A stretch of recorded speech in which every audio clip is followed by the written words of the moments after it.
ये देखिए मौलाना ओवैसी साहब और मिस्टर हारून नदवी साहब हो गए आमने सामने। खुद सुनिए, सुनाइए, शेयर कीजिए। अब आप सुनो, अब चिढ़ना नहीं, अब रोना नहीं लोग।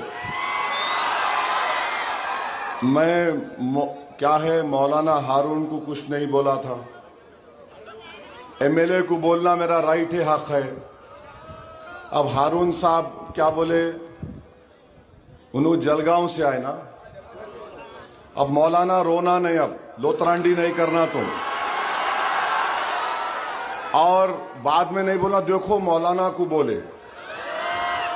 तुम मौलाना रहे तो मस्जिद में बैठ के वाज करो, तुम सियासी प्लेटफॉर्म पे आए तो फिर सब खुलता, पूरा पूरा खुलता। अब आप नहीं बोलना मौलाना मेरे को बोले, मेरे को बोले। आप स्टेज पे चढ़ेंगे, सियासत के एक एक चीज को बेनिकाब करूंगा, जवाब दूंगा। मेरी फितरत में आदत नहीं है किसी का कर्जा रख के वापिस चले जाऊंगा। तो मौलाना क्या बोले, कांग्रेस के उम्मीदवार जीत रहे तो मोदी के इशारों पर हैदराबाद से पतंग लेकर ओवैसी मैदान में उतरते, हम यहां पर पतंग को पूरी तरह से खत्म कर देंगे। अरे तुम कौन है जी? अल्लाह है,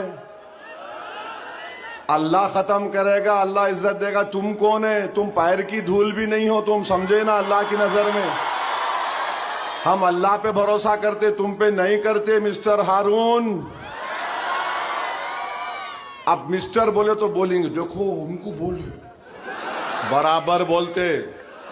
तुम सियासी प्लेटफॉर्म चढ़ते कि समझो सब गायब। बस इतना समझ लो कि तुमको बावला क्या बना रहे दादा, इतना समझ लो कि बावला क्या बना रहे। बावला ये बना रहे कि तुमको क्या लग रहा, नीम नीम अपनी है, अपनी अपनी नहीं है बाबा। साजिद पठान जीतने के बाद बार बार आ रही, नहीं समझो? अरे बोलो 35 साल तक के असद भाई कसम अल्लाह की खाकर कह रहा हूं, ये जुमला सुन लो। अगर अपोलो वालों को ये लग रहा हूँ, मुफ्ती साहब आज गुस्से में जवाब देने को आए। मैं जवाब देने नहीं आया, 11 तारीख पहले से बुक थी मेरी, साथ वैसे है ना। 11 तारीख और 8 तारीख तुमने 2 तारीख पहले से जीत करके मेरी अकोला क्या लग रहा। मुफ्ती साहब को असद भाई ने बहुत बुरा बुरा बोले तो मुफ्ती साहब जवाब देने आए। नहीं, अल्लाह की कसम मैं असद भाई की बहुत इज्जत करता हूँ, बड़े लिखे आदमी है, बैरिस्टर है, लेकिन अब क्या करना है वही बावले चाले कर रहे। अच्छा वो बैरिस्टर है कि नहीं? अरे बोल रहे हैं। अच्छा कल क्या बोल रहे हैं? मुफ्ती हारून, मिस्टर हारून, मेरे मुंह को कोई नहीं लगता, मैं बहुत बड़ा छिछोरा हूँ। मोदी जी बोल रहे, अगर मैं बोलता तो एमआईएम के भक्तों को बुरी लग जाती। असद अवैसी ने खुद बोले, मुफ्ती हारून मैं बहुत बड़ा छिछोरा हूँ। समझा? ये कितने बड़े छिछोरे आपको मालूम है? मैं तो बहुत छोटा आदमी। इन्होंने जिन उलमा के लिए काबा खोला जाता उनको भी नहीं छोड़े रहे। मौलाना महमूद मदनी को भी इन्होंने बेइज्जत किया। मौलाना महमूद मदनी का कसूर क्या था? सिर्फ इतना ही समझा रहे थे, असद भाई पतंग मत उड़ाओ, बीजेपी का फायदा हो रहा। इनको जो भी समझाने गया, बड़े से बड़ा आलिम, इनको काबा का इमाम भी समझाने गया तो उसकी भी बेइज्जती करेंगे। इनको मदीने का इमाम भी समझाया तो उसकी बेइज्जती करेंगे। मैं तो छोटा सा मौलाना मुफ्ती हारून, इन्होंने मेरे उस्ताद मौलाना अशरफ मदनी को नहीं छोड़े, इतने बड़े आलिम को। इन्होंने मौलाना महमूद मदनी की बेइज्जती की है। इन्होंने मौलाना सज्जाद नमानी की जूतियां उठाते थे, जूतियां। लेकिन जैसे ही सज्जाद नमानी ने समझाया असद भाई गड़बड़ मत करो, बीजेपी जीतेगी, तो उस दिन से सज्जाद नमानी को भी डाला। तो ये इनकी आदत है। वो छिछोरे है, मैं छिछोरा नहीं समझा? अल्लाह की कसम मैं मुफ्ती है। मेरे नबी ने मुझको सिखाया कि किसी मोमिन की इज्जत से मत खेलना, वरना असद भाई मैं खानदेशी है, नहीं समझा? जिस दिन तुमको मालूम नहीं बात, समझ रहे आप? जिस दिन मैं बोलना शुरू करूंगा ना तो शेरवानी की चिंध्या चिंध्या रहेगी, लेकिन नहीं बोलूंगा क्योंकि मैं मुफ्ती है, मैं बैरिस्टर नहीं है। मैं आपको बैरिस्टर, मैं आपको पढ़ा लिखा इंसान समझता था। और आखिरी जुमला सुनो, असद भाई मैं तुम्हारा शुभ चिंतक हूं, मैं चाहता हूं कि तुम्हारी आखिरत बर्बाद ना हो। असद भाई तुम उलमा की बेइज्जती कर रहे। मेरे नबी ने क्या कहा उलमा के बारे में? अल उलमा वरसतुल अंबिया। मेरे नबी ने फरमाया आलिम नबी का वारिस होता है, उसको जलील मत करना। अगर तुमने उलमा की बेइज्जती की असद भाई तो तुम्हारा पंगा नबी से होगा।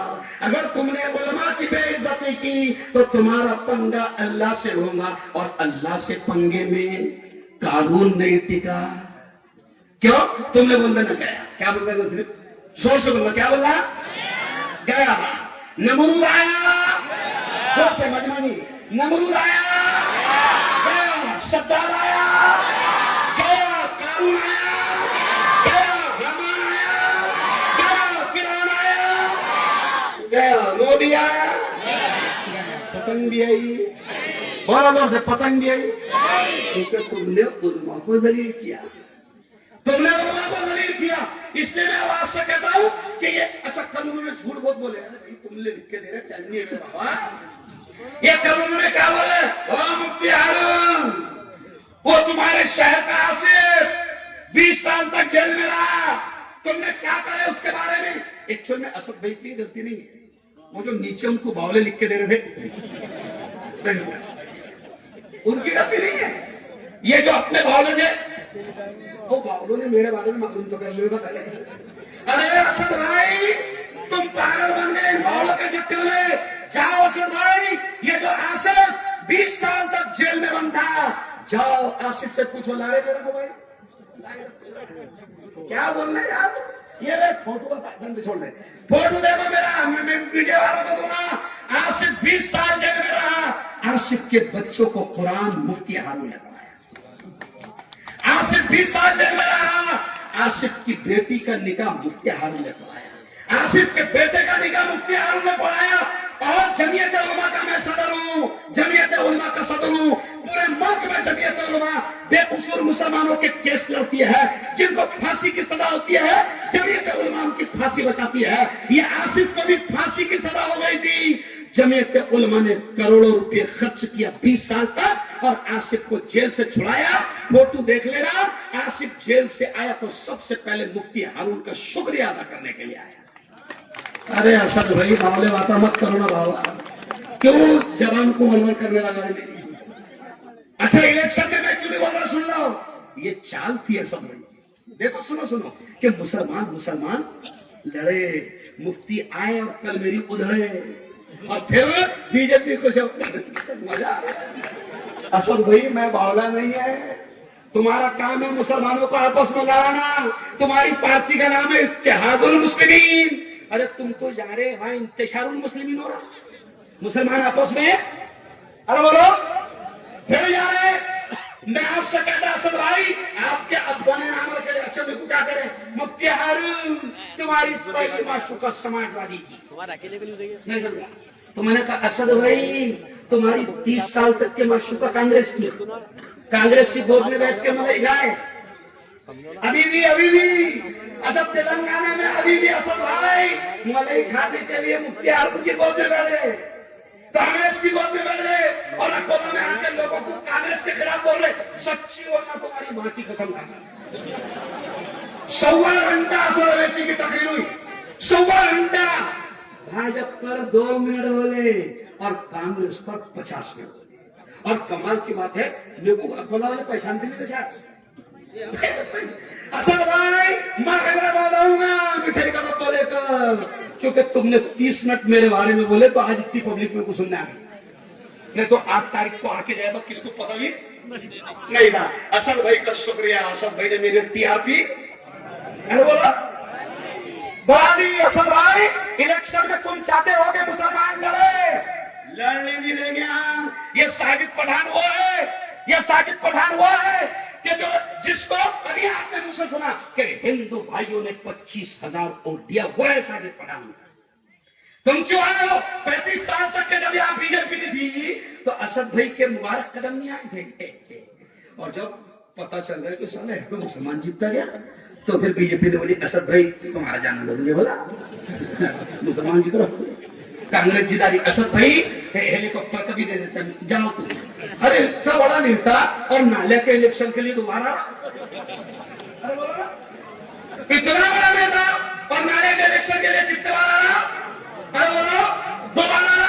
साजिद पठान ने हिंदू भाइयों के लिए निधि मांगा तो मुफ्ती फतवा जाहिर रह गया।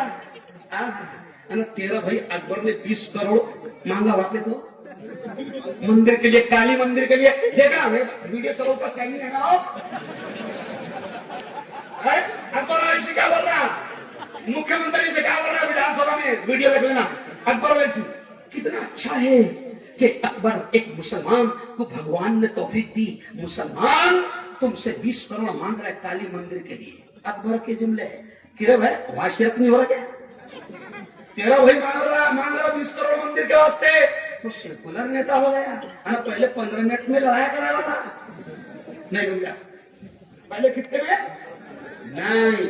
ये सब इंतशारुल मुस्लिमीन है, इत्तेहादुल मुस्लिमीन नहीं है। और असद भाई तुमको भी वार्निंग दे रहा वाला मैं, बहुत डेंजर है मेरे बारे में, तुमने जाने नहीं पूरा। और ये बावलों को बोल रहा अच्छा बताओ मेरे बारे में। मैं पत्रकार भी है, मैं वायरल न्यूज का मालिक भी है, मैं नजूर टाइम्स पेपर का मालिक भी है, मैं जमीयत उलमा का सदर है, मैं कुरैशी बकर कसाब बिरादरी का हिंदुस्तान का अध्यक्ष है, मैं जमीयत उलमा और मुस्लिम पर्सनल बोर्ड के जरिए से हुकूमत की आंखों में आंखें डालकर बीजेपी के खिलाफ बात करता हूँ। असद भाई बावले चाले मत करना, गलत जगह हाथ